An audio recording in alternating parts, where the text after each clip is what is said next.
exciting episode of Simon Says Wrestling, and it's officially over. Wrestlemania Night 1 and Night 2 has came and went. Um, and here we are just to do a quick review of everything that went down on Night 2. If you guys haven't checked out the review for Night 1, just go onto the channel, Simon Says Wrestling, go to videos and check it out. Don't forget to comment, like, subscribe, share, hit the notification bell, like the videos. Obviously, the more likes we receive, the more suggested we get, the more views we have, and obviously trying to build up more subscribers.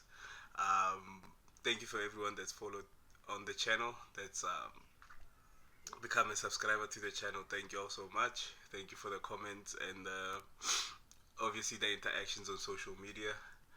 And yeah, um, I uploaded a video, obviously, with predictions for night 2, and I can safely say that I'm 2 for 5. I'm 2 for 5 in everything in that video, and everything at WrestleMania night 2 just went. At least I got 2 matches right. At least I got 2 matches right. At least I got 2 matches right. But yeah, here we are tonight, and we're just gonna do a quick review of night 2.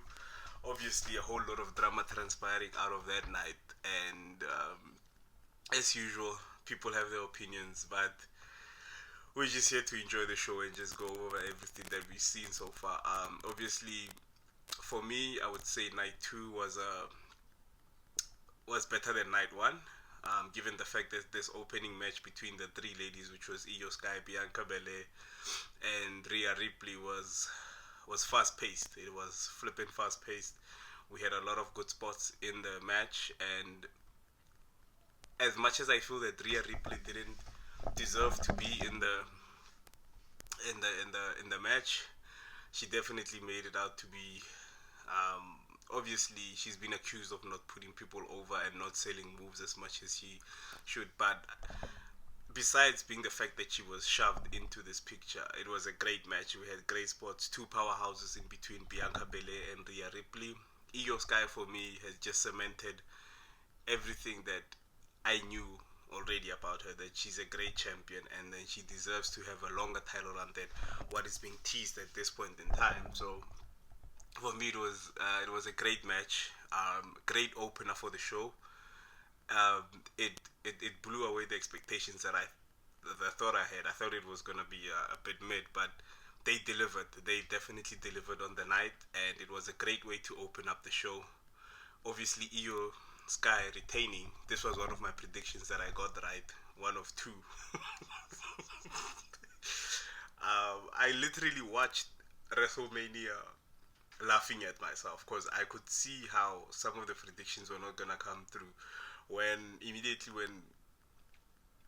obviously with Damian Priest and Drew McIntyre being the following match, when Damian Priest was going to do a bit of old school on the top ropes, and how Drew just threw him onto the steel, not even the steel stairs, the tables, and then hit a claymore on a steel chair, and then after that, it just, yeah, I just said, you know what, it is what it is. It's happening. I'm probably just gonna get one wrong, but like I said, Damian and Drew McIntyre, regardless of what stage you give them, they're always gonna give you a great match. 2 powerhouses that I believe deserve titles around their waist at this point in time.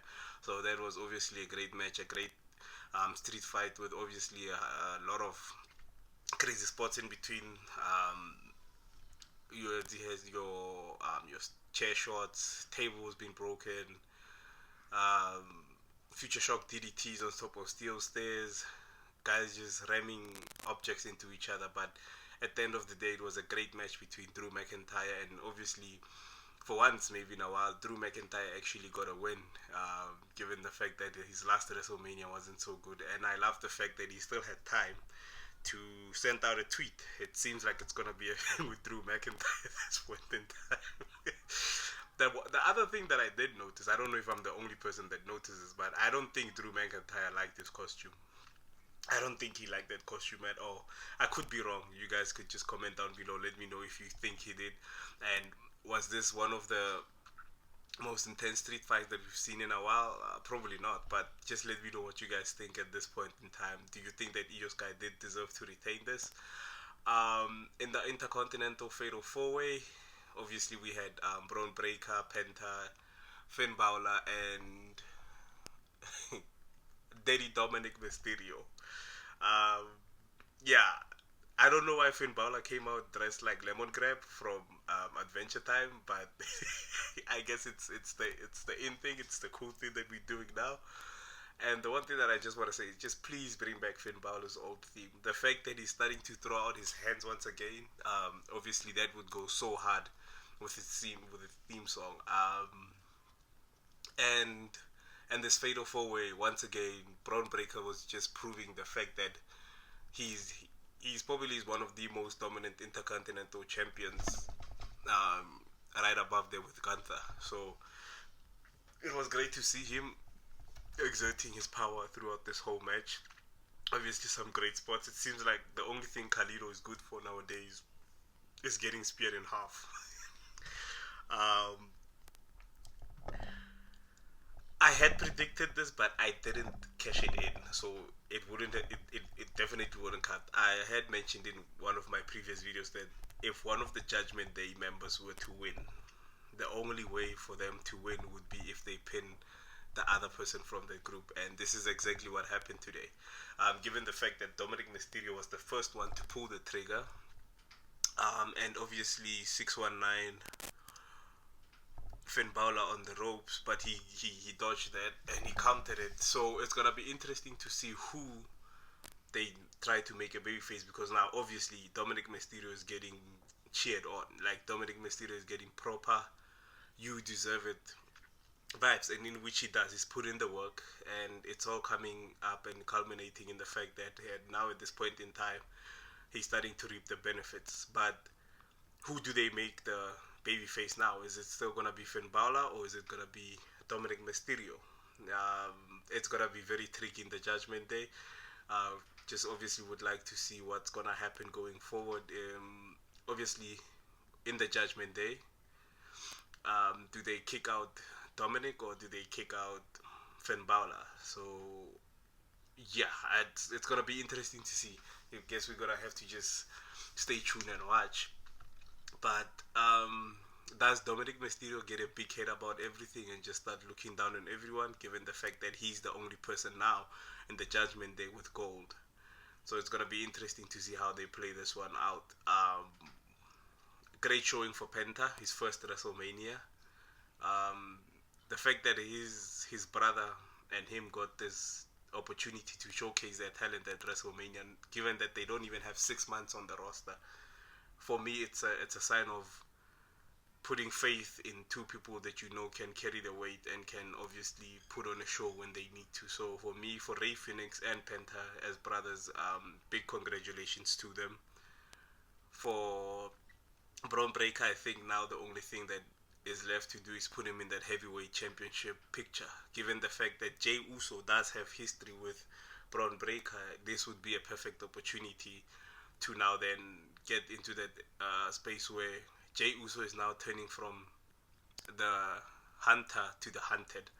And for me, you can take my money any time of day. Jay Uso versus Braun Breaker for the World Heavyweight Championship. Sign me up, sign me up. I'm all there. Then we had Randy Orton who came through. I predicted Randy was gonna lose. He didn't lose at all. Obviously mentioning the fact that this is his 20th WrestleMania, and he was driving home that point. And lo and behold, somebody on the internet said his name. Somebody on the internet said his name, and he appeared. His mystery opponent was Joe Henry, and genuinely enjoyed this match. Um, for me, it's a bit weird to see that Randy still has a comedic side to him, for the fact that he was just pulling RKO's out of nowhere. That's expected of Randy Orton, but he pulled a spot where he basically lifted the crowd up and then turned and then struck his vintage Orton pose. So it was a fun match, great exposure for TNA. I believe that given the fact that this is WrestleMania, like I said, for me, with a company that doesn't mind putting on less known talents in the week where we have some of the biggest eyes on that product. It obviously shows a great trust in those people, and then obviously trying to grow them and expose them to the limelight. And Joe Hendry for me, cause he's trended before. I don't know what rock you'd be living under for you to not know who Joe Hendry is, but he's been trending for a while, and he made obviously his story being followed, and he became TNA World Heavyweight Champion. So it was great to see TNA being put on. I think Joe Hendry had the company on his back, and he represented them very well. Keep in mind, this was I think maybe like what, a 2 week prior decision, and it didn't even show that these two guys had never wrestled before in a ring together.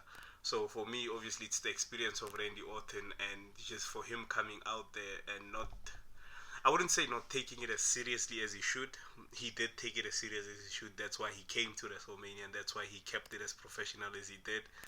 It doesn't take away from the fact that he still has that comedic element that obviously made it as good as it was. The following match for me, obviously, I was expecting a lot of high flying, a lot of hard hitting, oh my gosh, sort of moments, holy shit type stuff.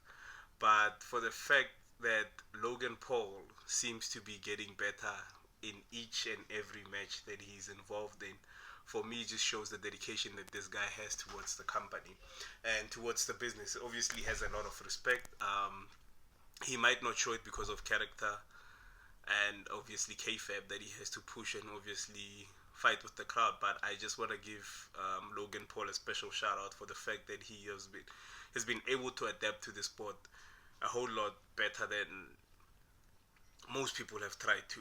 Even some people that are in the business are not moving as well and don't have the same traction as he does. So it's obviously great to see Logan Paul obviously given his flowers and winning. I didn't expect him to win, and for me, if you were to ask how I would book Logan Paul going forward for WrestleMania 42, which is going to be in New Orleans, I think it was already announced. Logan Paul versus Bad Bunny. Logan Paul versus Bad Bunny. This is an idea that I'm throwing out into the universe. Whether it uses it or not, I'm totally fine with it. But Logan Paul versus Bad Bunny. And with Karrion Kross obviously making his presence felt, could we then blame Karrion Kross for AJ Styles losing, trying to influence him and trying to get him into being someone that he's not? So obviously that story is going to now grow itself, and we're gonna probably have a Karrion Kross and AJ Styles feud going forward.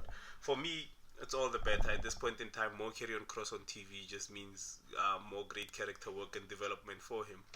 AJ Styles at this point in time, like I said, for me, I've viewed a lot of wrestlers who just aren't so addicted to the limelight anymore. They just want to see the business prosper. So for me, AJ Styles, I'll put him in that same category. So it will be obviously a good fit for him to maybe have a bit of a back and forth with Karrion Kross, and obviously try to get Karrion Kross back into that main event scene once again. It's obviously great to see more of him on TV. Would love to see him more in the ring, but the fact that he's getting more TV time now, for me, means something, and then we could be heading in the right direction in that instance. Liv Morgan and Raquel came out, and obviously we heard the rumors that Becky Lynch could possibly be returning, and she did. She returned. The other thing that I would just like to, not the other thing actually, the other person that I would like to shout out is Bayley. I've never heard any story of Bayley being hard to work with, or Bayley not sacrificing herself for the greater good of someone else's career or potential to grow more. For the fact that Bayley was taken out of the equation at this point in time, for me, obviously it was something that was pitched to her. I don't know whether she was forced or not. We don't really know the backstage politics of everything, but for the fact that she said, you know what, it's fine, I'll sit out the WrestleMania, you guys go ahead, book Becky Lynch for her return. But I think Becky Lynch's return would have been Would have been better if she made it on the Raw after SmackDown. Raw after SmackDown. The Raw after Mania. For me, it would have made better sense for her to return on the Raw after Mania. And obviously just cut the promo. Now I'm just getting the feeling that Becky Lynch is just going to betray Lyra Valkyria. That's just a weird feeling I have. But congratulations to Lyra and Becky on becoming the new tag team champions. So obviously now we've got another story where Liv Morgan had thought she basically retired Becky Lynch and taken her out of the game. So now it seems like Becky's back to get what's hers from Liv Morgan, and then obviously with the Judgment Day, maybe we might be moving the women's side of Judgment Day, focusing more on Becky Lynch. But where does this leave Raquel Rodriguez? Does she then also focus her attention on trying to help Liv Morgan overcome Becky Lynch? Either way, if there's a story, I'm all up for it. I don't really mind. And congratulations to Becky Lynch and Lyra Valkyria, who is now Lyra two belts. The irony, the irony. Congratulations to Lyra, who's had one hell of a phenomenal run as the Intercontinental Champion, and now here she is. She's a tag team champion, and it's just great to see her hard work being paid off. I don't want to lie, for the amount of matches that she's been putting on, I think she deserves this, and the work that she's put on coming from NXT into the main roster, obviously not letting up. It's obviously great to see. And ladies and gentlemen, we have history. He might not like us at this point in time. He might not care what we think.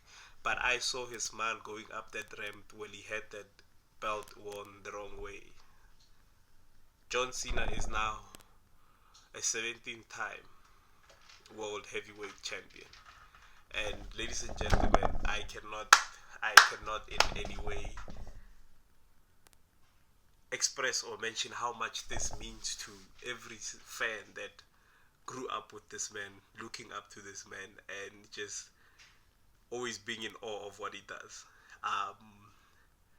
I don't know how he thinks it's gonna work. I don't know how he thinks it's gonna it's gonna change. But Cena deserves this. Cena carried the WWE for 10 plus years on his back, and no matter what they gave this man, no matter what hurdles he went through, no matter how many matches he had lost ever since going to Hollywood, he always showed up and he always gave us his best. So for me, besides Randy Orton, because I honestly just always think of, if I had a Mount Rushmore of wrestlers that I have always looked up to and have always gotten me into the game, I would say it's John Cena, Randy Orton, The Undertaker, and Triple H. For me, would always be the four individuals who I said have always dedicated their lives to the WWE, and everything that they do and everything that they get from this company they deserve. So it's history. He officially goes one over Ric Flair. Ric Flair is obviously not gonna be happy about this. he's obviously not gonna be happy about this. But it's history made. It's history that we need to acknowledge, and then it's going into the history books. Cody Rhodes held the title for a year, showed up every night at every house show, at every main event, and at every show that he could be. So I think now it's time for him to just, sit back, relax, enjoy the benefits of what he has done for the company for the past year. And then obviously he has carried, obviously he's been that quarterback that everyone has looked up to. And for the fact that he was taking time after shows to interact with fans, to sign autographs for the fans, to do everything that he's been doing, I think he deserves a break. For me, if he just takes a couple of months off just to obviously get back his body, and it's gonna be hard booking him when he's coming back, because it seems like the crowd is starting to turn on Cody. At some point, Cody was starting to build offense and people were just booing. You could just feel the shift. It was weird. We just all, like, honestly, Cody, it has nothing to do with how you ran the company. It has nothing to do with how you carried yourself in this whole it's just John Cena. Everyone has a child in him that wanted John Cena to win his 17th title. It had nothing to do with Cody. We don't like at this point. I have nothing against Cody Rhodes. I hold the utmost respect to how he handled himself as a champion and how he managed to finish his story. But now, the the fact is, every little child and every grown fan wanted John Cena to win this title. And no matter how bad he gets, or how crazy, or how much he turns his back on this WWE universe, it's John Cena, ladies and gentlemen. It's John Cena. So obviously at this point in time, big ups to Cody Rhodes. Good match that he put on. And I see a lot of people are just like unhappy with how Travis Scott managed to come out. Guys, Travis Scott was there the night that John Cena turned heel. So obviously Travis Scott is gonna be there when John Cena tries to accomplish the one thing that he wanted to accomplish in becoming that heel.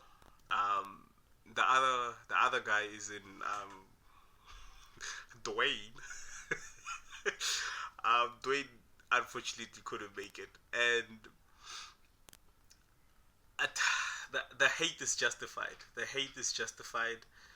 The criticism is justified on his presence not being there at WrestleMania. Yes, you have other bigger, obviously, commitments that you have to go to, but this thing of the WWE and obviously TKO at this point in time allowing Dwayne to just come in whenever he pleases to try and alter the story to his liking is it's gonna get old. It's gonna get old to the point where people start just getting pissed off and asking, okay, what was the point of you having John Cena sell his soul? Obviously, they will try to incorporate him back into the story, but it sucks for the fact that he's not present at the huge moments that he had been building up to. So you made John Cena turn heel. You made John Cena sell his soul to you to be the type of champion that you would like to be, but you're not there to crown him as that champion. For me, it felt a bit, it felt off. But the nostalgia and the excitement that I had towards that moment, seeing that John Cena had his 17th title, for me, now that I'm coming down a bit and I'm coming off of the excitement, I'm starting to wonder why was The Rock even included in all of this. Travis Scott at this point in time, like I said, a lot of mainstream artists and comedians and show hosts, podcast hosts that have deals with Netflix are gonna get shoved in our faces, unfortunately. They're gonna get shoved in our faces, but for what I would love for the WWE to do is actually have a storyline that correlates and plays along with everything. I understood that Travis Scott coming out because they had announced him before this match. They had announced that he was in Vegas, so I knew he was gonna play some sort of role in there. And for me, I'm just, can we incorporate people into stories and then stick to it? If somebody is gonna wanna be placed into a story, let them commit fully to it. Doesn't matter whether you're The Rock, or doesn't matter whether you're Travis Scott, doesn't matter where you're even some sort of upcoming Netflix comedian. But at the end of the day, if you're gonna get incorporated into a story, please stick to it. Please take that story, see it out to the end. And this also goes out to Dwayne. Like I've said before, Dwayne The Rock Johnson for me has the potential to be one of the most influential. Well, he is influential, but his stories at this point in time aren't making sense. He came back last year, wanted to take the spot from Cody. We were all like, what the fuck is going on here? Um, Viewed our displeasure towards him just coming out and ending up a 2-year story just because he could have some huge main event story that involved his family. Yes, it would be a great match, but it didn't need the title at the time. Didn't need to happen at that time because this is where Cody was coming closer to finishing the story. This year again, he comes through. I gave him a pass on Netflix. I said he was being Dwayne Johnson, that TKO executive who was appreciating everything that WWE had done. For some reason now he tells Cody Rhodes that he's proud of him. He wants nothing but the best for him, and he just wants Cody to do better. Good. Tapaz, your guys are having fun. You broke kayfabe for a whole night, and everything was good. Following night, you want Cody's soul. Okay, Cody refuses to give you his soul. You turn on him. Okay, you turn on him. Well, you get John Cena to turn on him because obviously you're the influential puppet master at the back. You make John Cena turn into this heel, but when it's time for John Cena to cash in and obviously take his title from Cody Rhodes, you're not there. So you're not seeing the story all the way throughout because you're missing the most integral parts of it. So for me, that's where it gets a bit tricky because what I was expecting last night was for Cody Rhodes at some point in the match to hit the crossroads.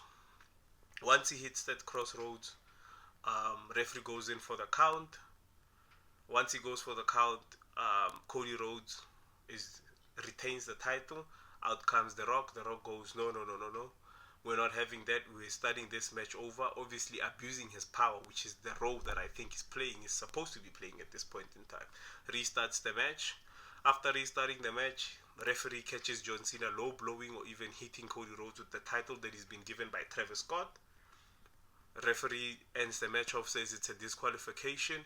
After that, The Rock says, no, it's not a disqualification. I'm the boss here. This match is officially now a non-disqualification match. And we have Travis Scott and John Cena beating up Cody. Obviously beating up Cody as they're doing. Cody comes back as the valiant hero.